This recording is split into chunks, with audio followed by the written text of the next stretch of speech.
এটা হচ্ছে 17C ফর্মের পার্ট 2, রেজাল্ট অফ কাউন্টিং। যারা 4 তারিখে কাউন্টিংয়ে যাচ্ছেন তাদেরকে এটা ফিল আপ করতে হবে। তো এখানে দেখুন, যেখানে সিরিয়াল নাম্বার অফ ক্যান্ডিডেট, আপনি যে কন্ট্রোল ইউনিট যখন রেজাল্ট সেকশনে ক্লিক করে যখন দেখবেন রেজাল্ট, তখন ক্যান্ডিডেট 1, ক্যান্ডিডেট 2 কত পেলো, মানে নেম অফ ক্যান্ডিডেট, এখানে যে ক্যান্ডিডেটগুলোর নাম আছে সেইগুলো লিখতে হবে।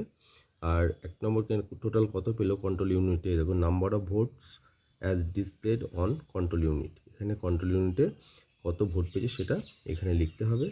তারপরে এখানে টেস্ট ভোট হচ্ছে number of test votes to be deduct as per item of part 1 5, মানে এই যে পার্ট 1 এই ফর্মটার 17C ওর উল্টো দিকে আছে, সেই দেখেন 5 নম্বরে, এই যে 5 নম্বরে আছে test vote recorded under rule 49 MA required to B deducted, এই যে টেস্ট ভোটের সংখ্যা এইটা কিন্তু এখানে লিখতে হবে, এটা কটা পড়েছে আর কি টেস্ট ভোট 4 নম্বর কলামে।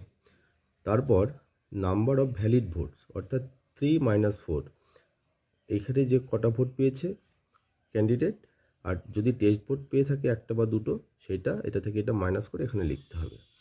এটা গেল। তারপরে এখানে আছে যে লাস্ট লাইনটা এখানে আছে, whether the total number of votes shown above tallies with the total number of votes shown against item 6 of part 1। এবার আইটেম 6-এ যাব। এই যে item 6, total number of votes recorded as per voting machine, এই voting মেশিনে total vote কত হয়েছে সেটা এখানে লিখতে হবে আর কি।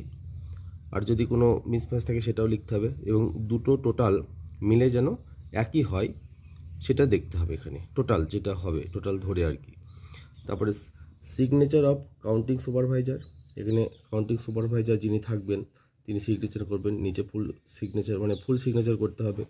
তারপরে নিচে সিগনেচার অফ রিটার্নিং অফিসার, আর অবশ্যই করে এই যে name of candidate election agent or counting agent যারা থাকবেন তাদেরকে এখানে তাদের নাম মানে সিগনেচার তাদের করতে হবে, প্লেস এবং ডেট দিতে হবে।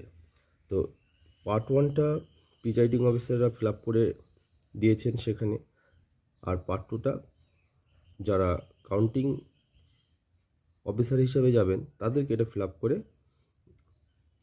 রাখতে হবে আর কি, করে রাখতে হবে। এবং এটাই হচ্ছে আসল পার্ট 2টা ভোট কাউন্টিংয়ের। ধন্যবাদ, আশা করি সবাই বুঝতে পেরে